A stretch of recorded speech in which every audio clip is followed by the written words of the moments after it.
Umalma ang vlogger na si Jan Masong o mas kilalang Cher Jan sa naging post ng kanyang ex-fiancé na si Joshua Noval o Aquaman. Matapos nitong ilabas ang kanyang side sa relasyon nila ni Jan Masong. Dahil sa long post ni Joshua, maraming netizens ang bumatikos kay Teacher Jan. Kaya naman ngayong araw naglabas muli ng panibagong post si Teacher Jan. Ngunit sa pagkakataong ito ay hindi na true video ang explanation ni Teacher Jan, kundi post na lamang ito sa kanyang wall. Narito ang kabuang post ni Teacher Jan. Masama po talaga akong tao, kaya binigyan po ako ng blessing ni Lord na ganito. Mabait po talagang tao si Joshua. Based sa statement niya, wala po siyang mali. Puros mali ako. Hindi rin po siya mangloloko. Hindi niya rin po kayang maghanda ng $200 para magbayad ng prostitute while nasa relationship siya. Hindi niya rin po niloloko yung ex niya ng ilang beses. Hindi rin po siya nang-add at nang-like na mga babaeng nakahubad sa kama while in a relationship siya. Kaya mabait po talaga siyang tao at malinis. Sabi niya, hindi daw niya ginawa yon. So inisip ko na lang na baka multo ang nag-at at nag-like sa kanila. Hindi ka po mag-overthink talaga pag siya mapapartner mo. Kaya di niya po deserve yung hate sa kanya. Hindi niya rin po sinira yung healthy relationship na sana namin kasi nga po mabait talagang tao si Joshua at hindi manloloko. PS, wag naman sana mag-comment dito yung mga babae pero sana mag-comment.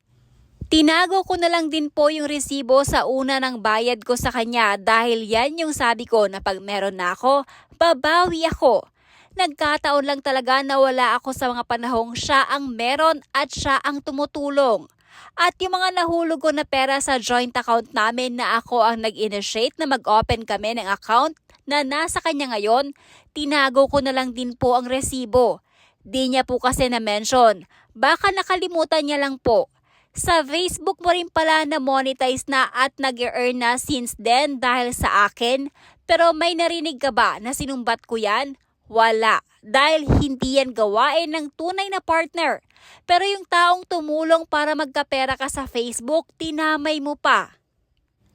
If I made a mistake here, that was years ago with my long-term ex.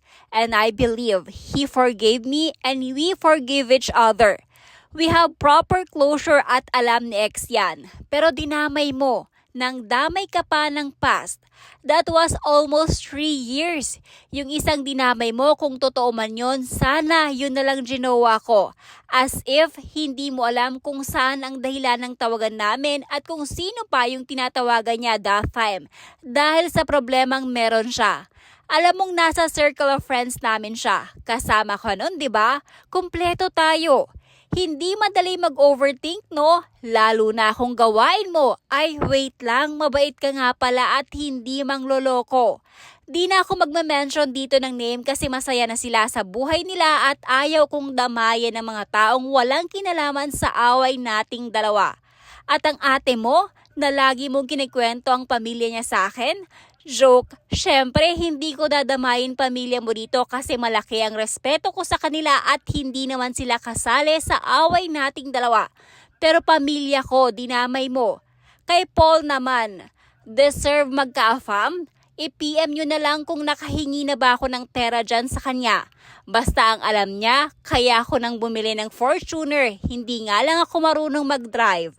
Lastly, lahat ng pinangarap ko sa pamilya ko na unti-unti kong natutupad ngayon, galing yan sa pinaghirapan ko at lahat ng pagtitiis ko sa abroad.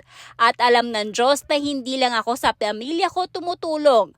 Pero please lang, sa mga sige din dyan hingi ng tulong, uy, natagam na ako. Kayang una kong tinulungan, nag-send siya nang nasa hospital ang papa niya. After how many weeks, ibang tao na naman humingi pero same picture at ginamit. Hoy, natagam na jud ko. Sa susunod mag-video call na kung totoo man. Talagang na-hospital yung papa nyo. Kay mamaya, binili lang pala ng Red Horse. Lastly, bakit unbothered ako? Because I know how to accept mistakes. My family and friends, we all know the truth and that what truly matters. I will continue to stand strong and use my platform to spread wisdom and positivity just as I have always done. To my mamang, papang, ate, kuya, and the rest of our family who have been affected dahil nadamay, thank you for being strong for me. I am fighting and standing tall in this battle because of your love. Daghan nagmahal sa atong pamilya. Now my heart is filled with happiness and love because through all the COAs, I have seen the people who stayed by my side during struggle. Walang perpektong tao at kung nanghusga ka man ng pagkakamali ng iba, make sure you never did wrong once in your life. Now, I am fighting not because for myself but because may mamang, papang, ate and kuya. I love you so much. Mahal kaayo tamo. Siraan niyo ako, wag lang pamilya ko. Salamat sa 2 milyon at sa patuloy na sumusuporta. Keep fighting, ma'am. Ganyan talaga ang life kapag madaming basher.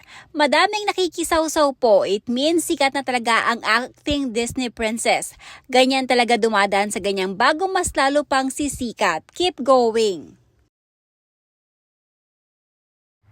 Despite sa lahat ng mga issues na binabato sa'yo, I still choose to stay as one of your silent follower.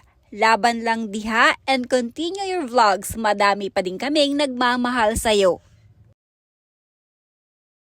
Follower mo pa rin ako, Charjan. No need na makinig sa mga sides sa kada isa. Lahat naman tayo may kanya-kanyang mali na magawa sa buhay. May mga tao lang talaga na grabe manghusgaan na akala niya ang perfect na walang kasalanan na nagawa sa mundo. At alam mo ba, Char, lahat ng nagbabash tayo kung hindi dami account nakalock ang profile. Kaya talaga sa'yo ang support ako, mami. Napaka-strong ng personality mo. Always positive. Sorry to mention na din pero i-unfollow ko na siya kasi ayaw ko sa toxic na ugali. Anyways, congratulations po. More blessings to you and to your family. Kaya lang laban lang, ma'am. Di ka bibigyan ni Lord ng problema kung walang solusyon. Kaya fight lang and believe yourself, not the others. Kasi ikaw at ikaw lang ang nakakaalam sa sarili mo. May kasabihan nga, pag may nawawala, may dumarating. Wala ka nang dapat patunayan pa. Sana maging maayos kayo at matanggap ang nangyari na parehas nyo naman minahal ang isa't isa. Sana wag na kayo maglabasan ng mga tinatago nyo sa buhay nyo. God bless you more.